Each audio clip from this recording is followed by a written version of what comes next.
On this episode of Inside Reproductive Health, I'm back with Dr. Francisco Arredondo. You may have heard my original podcast episode with Dr. Arredondo earlier in 2020, where we talked about how doctors are entrepreneurs and his philosophy in that is expressed in his book, MedikalPreneur, that will be coming out in the future. But I ended up getting into a second conversation with Paco, and I wanted to explore this more. So I made it into two different podcast episodes. You don't need to listen to part one in order to be able to listen to this one. But in this episode, we talk about private equity coming into the field with Dr. Arredondo's experience with that, what he sees are pros and cons, and what he would issue in terms of reflection for the rest of the field regarding private equity, venture capital, and a lot of this money coming into the fertility field. So, Dr. Arredondo, let's talk about the money that's coming into the fertility field. Because I've sat with people who are the most consummate of professionals, but when we start talking about what other people are doing and what other people are making, it's amazing how people start to shift their focus to, I want that and I want to have that too. And for myself, I always try to remind myself that if you are lower middle class in the United States of America in 2020, if you're lower middle class in the United States of America in 2020, by the standards of the world today and by the standards of virtually all of human history, you are exorbitantly wealthy. And there's something to be said for maintaining that for a while you build your nest egg. That's correct. But I think now, especially, there has been a lot of money that has entered the field, that the fear of missing out comes into play. And so what do you think of the entry of different capital into our field, whether it's public markets or private equity or venture capital? What's your initial impression, and then we'll start to unpack Well, it. I think that, again, physicians will benefit by learning from other spaces and learning about efficiency and all this. And I don't agree with the narrative that sometimes the certain private equity and certain management firms come in with saying that, oh, you're such a bad physician that we're going to help you to be more efficient in this. And let me tell you, and stop right there, why it's a little bit tricky. If you grab any business in the US, that is 100 businesses that are open today, by 1 year, 30% have closed. By 3 years, 50% have closed. By 5 years, 70% have closed. Okay? If you grab any physician office, the great majority, 90%, will be open in 10 years. So after all, physicians are not best business people. What has happened is that our profits are so generous that we give ourselves a little bit of relax on not being that efficient. And yes, we can certainly learn from these companies. And these companies also should know that they should learn from us, physicians. So it has to be a true team effort from the private equity, the management first, and the physician. And it has to have those elements of the 5 H's that I told you, that everybody should be humble and should be hungry and should be happy and not be in a position of, I am your boss, because physicians will never let themselves be managed, period. Physicians are independent. They went 15 years of school after high school, this kind of physicians, and a person that is 40 years of age that has very little experience in the field, and perhaps in life, is not going to tell you how to do things. The great majority of physicians will say that. However, there's a lot of things that you can learn from that 40-year young. But that person or that group of persons need to understand that they also have a lot to learn from physicians. So it's, like usual, a team effort. That's one point. The second point is that when the money comes in and especially private equity, they need to make the money every 7 years or 5 to 8 years or whatever that they have to get their money. So the focus is obviously to become much more efficient, to gain market, and to basically be able to sell it in 5 to 7 years so they can make a margin. Well, then they put in the physicians in some of these groups are not part of the leadership for making decisions. And that is a problem. So, and I do see it as a big problem because somebody was telling me, oh no, but you know, this group of people, they have been the best in healthcare, in laboratories, and this in the radiology and this, and you know, and now they're gonna apply the exercise into your field. And I always put the example of I think I mentioned this to you of Phil Jackson, the coach of the Bulls, of Chicago Bulls in the 80s, and he had 4 group of coaches, all of them NBA players, and those 5, their winning rate with the Chicago Bulls with Michael Jordan there was approximately 80%. There has been no other coaching team in the history as good and as efficient as that. They know, they are so smart. Well, let's grab them and put them to train the Yankees or the Dallas Cowboys. It's just another sport. They are not going to be champions in the first year. I'll tell you that, not in the second year or third year, because even though they are the best at basketball, the guy that sells the peanuts on the baseball is different. The guy that creates the incentives on the football team for the players is totally different. There's going to be a learning curve. Yes, Phil Jackson is super smart, and in 5 years or 7 years, he might become, in the Super Bowl, the coach. But it's going to take time. And in order to get there, he probably listened to a lot of the players in the team. If he is smart, he will listen and will be humble to know that he could learn from those players. So the same is happening here, that they are jumping from one specialty to the other one. And they think that just because they were good in one specialty, they can apply the same techniques to this other specialty. If you are the CEO of a wine company, and now you become the CEO of a soda company, even though both are beverages, they're totally different. The markets, the structures, the incentives, totally different. Our industries in the United States, the sub-industries are so large that each one require certain specific knowledge that we talk about. Yes, you could have the general understanding, but you need a little bit of the specific knowledge. So I think their argument would be, okay, Paco, we're bringing the general knowledge, and then we're hiring people with the specific knowledge to be our chief medical officer. And I'm not talking about any one group, because the narrative is similar in that they say we're not influencing operations. The concern from clinicians is they're going to influence clinical operations, and the response is we are not influencing clinical operations, we're influencing business operations. But even as someone as myself, as a consultant, as we start to advance just beyond marketing consultant, the more we consult, there is an overlap where it's like we're starting to consult people. It's like, well, we're consulting people on business, but it does affect what they do clinically, and I can't tell a physician what to do. I can only present it, but a private equity person could if they own a piece of their company. And so talk a little bit about that. Yeah, there's actually a couple of articles that will respond to that. One of them, it is a Harvard Business Review article from a couple of years ago that it says why the best hospitals in the world are managed by doctors.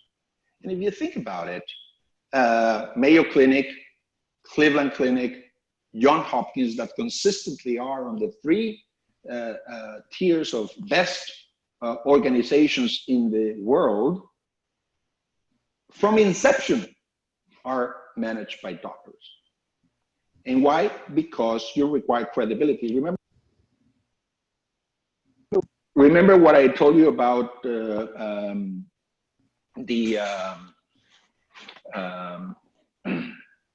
I'm sorry, I lost my train of thought. You're thinking of credibility.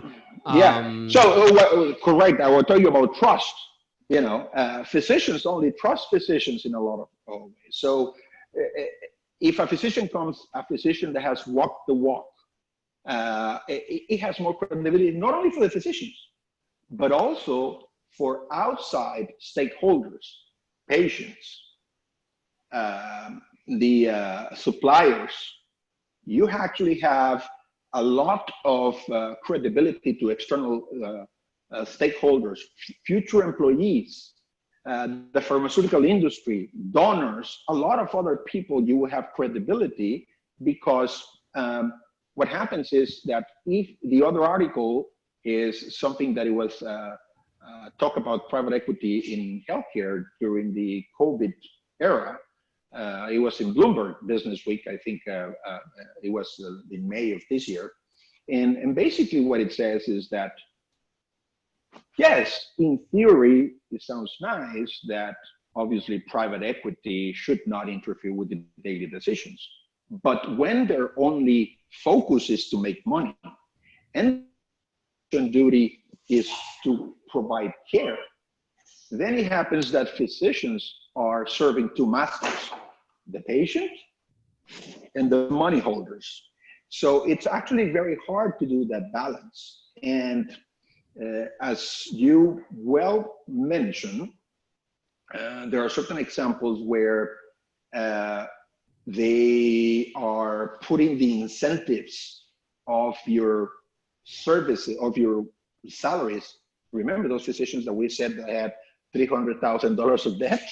And they're putting them a carrot that if you do more of these procedures, you're going to get more. Mm-hmm. So the way you actually incentivize, it may be against the patient's first interest. I have to emphasize that not everybody, every company does this, and not every private equity thinks that way. It must be clarified, but you can see that there is an inherent conflict of interest by you as a physician having the patient as your first master, and then we have another master. So that's why I say, unless the physicians play a role in the boards, in the management, embryologists in our field, embryologists, nurses, play a role in the management team, because in the other article that I mentioned about the Harvard of the hospitals, there is good evidence that when you separate the clinical and the administrative in like two silos, actually the quality of the markers in the hospital goes down. Mm-hmm. Those two silos need to be in constant talk and even more in constant interaction, and sometimes they ought to be the same. So there is good evidence in companies that when you silo administration and clinical, the communication doesn't occur. That's one thing. The third thing on the private equity, which is, you know, the intentions are good, and that's what I would say that is communication. The intentions are good, which is to become more efficient. The topic for the future is going to be that as we went to an era of globalization, and we're going back to the middle, where everybody is the same, and we're going to centralize accounting, and we're going to centralize electronic medical records, because that makes sense. It's more efficient. It makes perfect sense. The challenge of the conflict for the future is that more and more companies and more consumers want something local, want something much more local. So private equities, management firms, and physicians need to ask the question, yes, we're going to become more efficient, more centralized. In what? Perhaps electronic medical records, perhaps in accounting. But what it is working at the local level, keep it as it is. I was talking to another industry. I was talking to one of the differences between private equity firms in Sweden and in the United States. I was talking to a friend that has a big company, not in medicine, but it was acquired by a Swedish company that it is in the stock market in Sweden, and they have companies Swedish throughout the world. And they said, the only thing we want you to centralize is the accounting. I want you to do this accounting with this system. You're going to have these people. But the reason I'm buying you is because you're doing things so well. Otherwise, I wouldn't buy you. And so we want you to continue doing exactly the same thing you're doing. The only thing we're going to do is going to make it efficient at this level. And we're going to help you with connections and this and that. But what is happening sometimes, especially because there's two groups in our field of medicine, the one that are working by acquisitions and the one that are growing organically. The ones that are working by acquisitions have the challenge that they have to merge cultures, and that is very difficult to do. Yep. It is, if not impossible to do, it's very difficult to do. Why is it? Let's stop on this for a second, Paco. Why is it so hard to merge I gave a cultures? talk about this. Because the set of values are different, and it's actually the number one reason why mergers or acquisitions do not work. Is because of different culture. It has nothing to do with the finances. And what happens in a lot of these mergers, the people start focusing immediately into the finances and all this, and they don't talk about, hey, how do you do decisions? Oh, we do decisions this way. Oh, in this particular company, the lower level person has a lot of input, and this one does not. And if I'm the acquirer, I'm going to make the other one like that. Boom. That's a recipe for disaster. So in our field of medicine, in the acquisition groups, what happens is that they want to impose sometimes, not always, but sometimes, and make efficient everything to be efficient. But there are certain things that need to be dealt at the local level. And even though it makes sense financially to centralize it, but in practicality, it does not work, because more and more of the consumers, they want answers now, right here. They don't want to be in a phone with a 1-800 number. They want to see a face. More and more, the local mentality is changing the way we do business. And cultures it's a big part of that, because let me tell you an example. Whenever we generated companies here in Texas, we generated a company in Austin, San Antonio, and then McAllen. What I learned from that was that even though it's Texas, the three cities, the three cultures are totally different. And I learned it the hard way, because my mentality was to standardize everything and all that. But I actually learned that from here to Austin, which is 72 miles, you might as well ask for a passport in New Braunfels, my friend, because it's a total different culture. The needs, not that one is better than the other one. It's just different, just like cultures. There's no one better than the other. It's just different. And you have to cater to those needs. Even how I was dressed, when I went to Austin to give consultation, I had to have a different attire than if I give consultation in San Antonio. Different culture. So what about the response that I think private equity would have of saying, yeah, we're just going to worry about the accounting, and we're going, you can make whatever local decisions you want. Why doesn't that end up playing out in real life? I think that because that will not give you the level of efficiency that you're looking in order to have your good margins. Think about this. In healthcare in the United States, the marker that we use to see the efficiency of a company is the EBITDA, the earnings before interest, taxes, depreciation, and appreciation. And in healthcare overall is 10 to 15%. The biggest industries that have things like, much more EBITDA is real estate and oil companies and other things. But in healthcare it's 10 to 15. So in our industry in fertility, it's a little bit more generous than that. And that's why more and more private equity want to enter into our field, because the EBITDAs are a little bit bigger than that. And what happens is that if you focus only on make it efficient at 2 or 3 layers, your ability to turn around the company is going to be less. And what I have read lately and what I've learned lately is that a lot of the private equity that have entered into healthcare were very successful in the first flip of the company, because there was a big chunk of efficiencies that, as I mentioned, physicians will benefit from that. There's no question that we could be more efficient. And there's no question that certain management companies and private equity companies have done it before.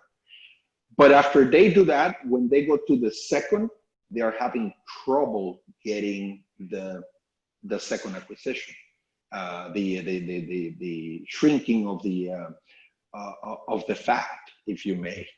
And and then when they start growing, because that's the only way to really position in the market, then they enter into the challenge of the cultural differences.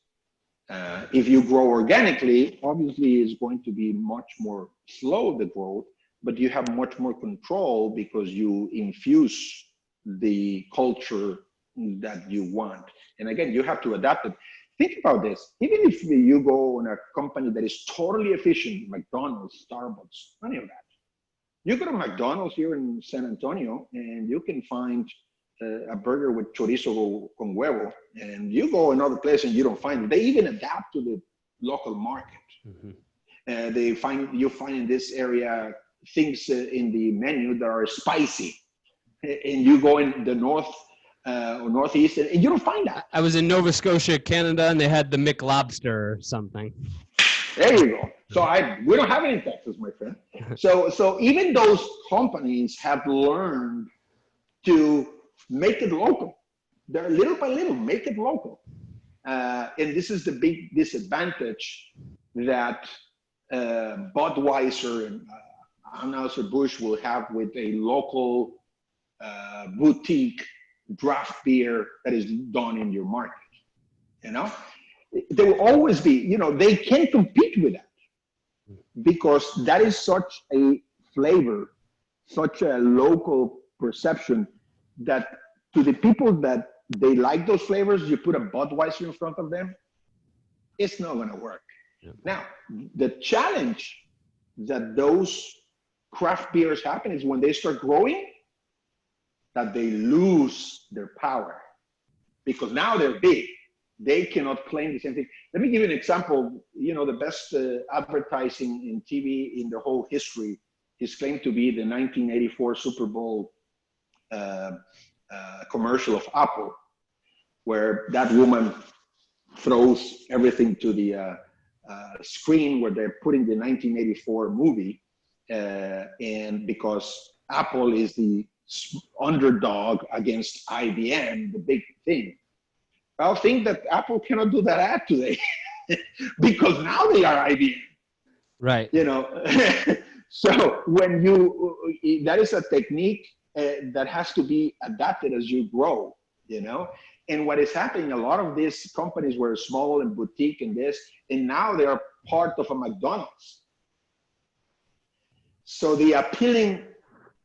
But they even have a harder brand challenge than a McDonald's, I think, because instead of it being McDonald's in Cincinnati, McDonald's in Chicago, McDonald's in Los Angeles, it depends on which network it is, but very often it is this restaurant in small print brought to you by McDonald's. It depends on which fertility network we're talking about, but if they're going for the benefit of scale, then they're losing the local advantage. If they're trying to keep the local advantage, then they can't. Then they don't get any marketing at scale. And So they ended up. that being a challenge. How is that saying in English that you end up without the goat and the rope, or the rope, neither the rope, neither the goat? The worst of both worlds would often be the expression one might use for that. So a branding expert will tell you that is a recipe for disaster, because you are not here nor there. You're giving mixed messages. Who are you? Are this one or that one? All the branding, and obviously you are into that, my friend. You're the expert on this. It will tell you that when you're sending mixed messages, it's confusing for the consumer. So we've mostly talked about private equity, which is money held either by firms or sometimes high net worth individuals. We're also starting to see in the field groups being listed on public markets. I'm starting to see a pattern of larger groups that merge with an international group in some other country, and then they list on an international market. Do you have any opinions on, is there a difference in that between these operational consequences that you've talked about, where it happens with private equity versus listing on a public stock market? Do you have any opinions or insights on that? Well, what I can tell you is we've seen it with one company in the United States that it was private, then went public, then went private, and it fell apart. So what I can tell you from some of the examples that are from the international that have come to acquire things here nationally, I think that one of those companies really learned their way, because I'm familiar with people that bought some of that in South America and other places where they began this journey of fertility, and they learn a lot there. So actually they have had 10 years of experience in fertility now, and they came to the US now to acquire.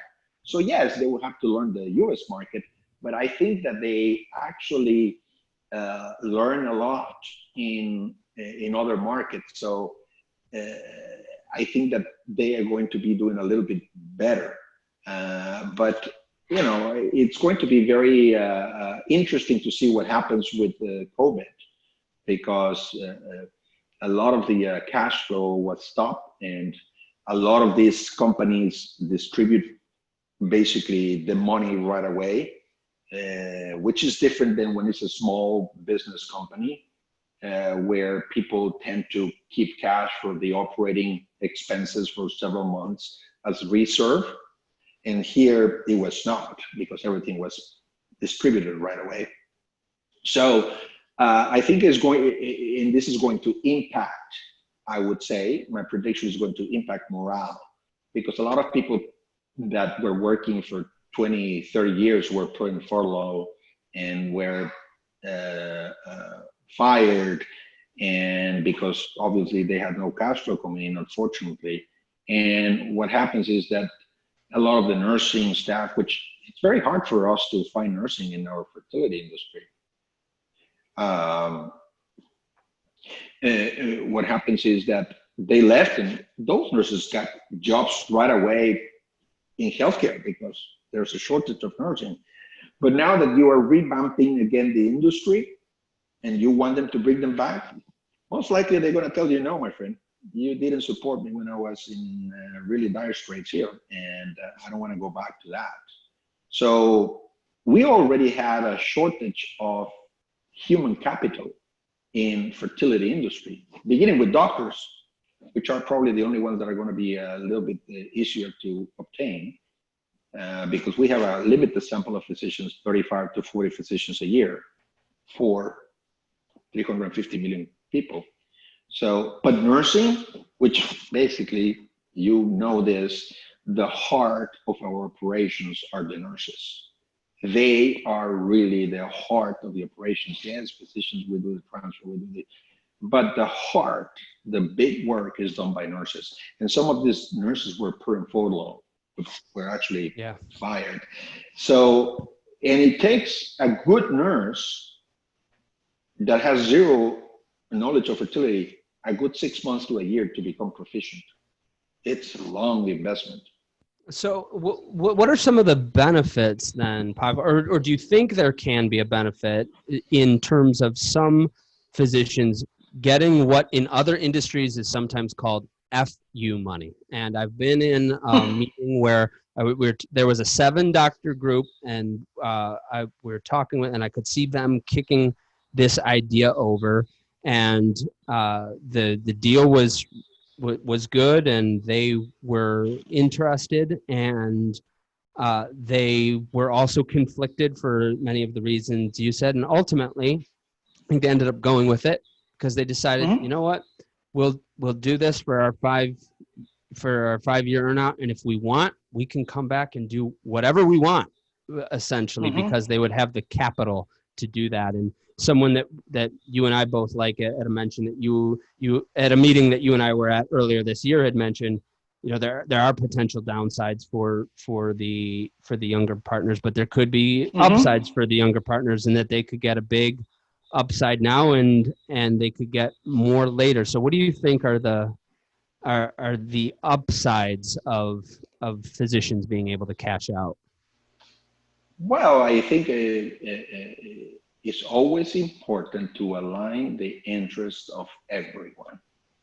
If you don't align the interest of everyone and you just give lip service that, yes, everybody's going to benefit and this, but if you truly do not align the interest of investors, physicians, team members, and patients, and sacrifice some of your profits in one of those in those levels and share it proportionally, I think that is going to be successful. Now, is that easy to do? Absolutely not. It is not easy to do, to design a system like that, especially if you are acquiring organizations that already have certain patterns of behavior.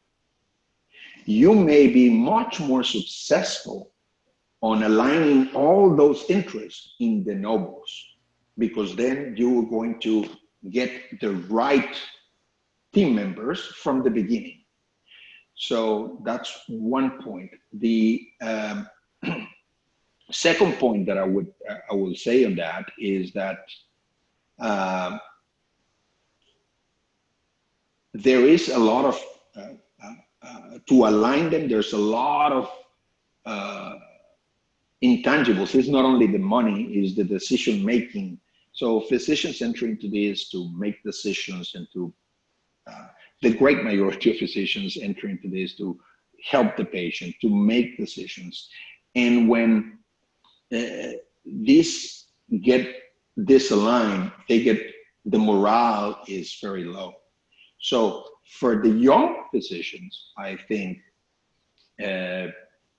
if they start to request, and not only request or demand, but that they actually include themselves by preparing themselves in the business set and participate and be willing and wanting to participate more in the decision making, I think that is what will benefit to physicians, to private equity, to employees, and to patients. Because whether we like it or not, this plane of a medical office or a hospital cannot fly without pilots, and the pilots are the doctors. It's something that you can't.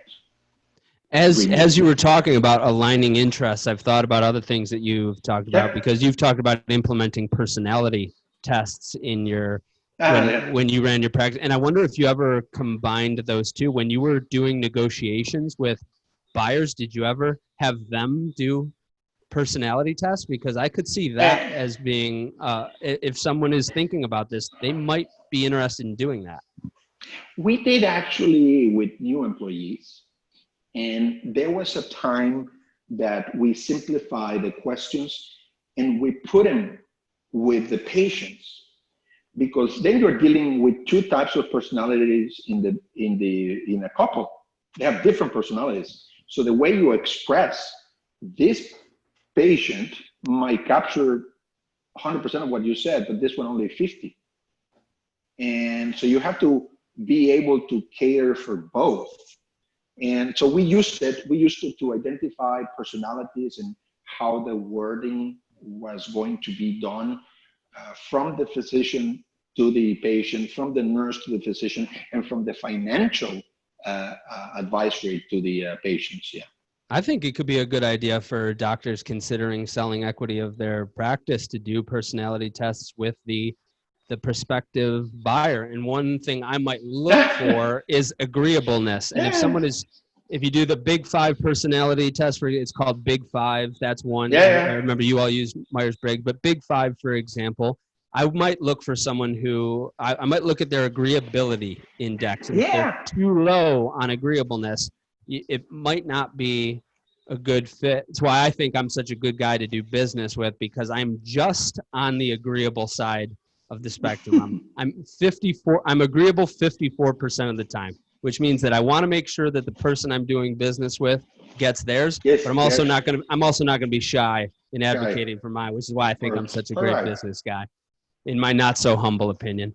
But Paco, I've had such a good time talking with you. So let's conclude with your thoughts on private equity, public markets, venture capital entering the field, the implications of that, and what physicians and practice owners should consider. Yeah.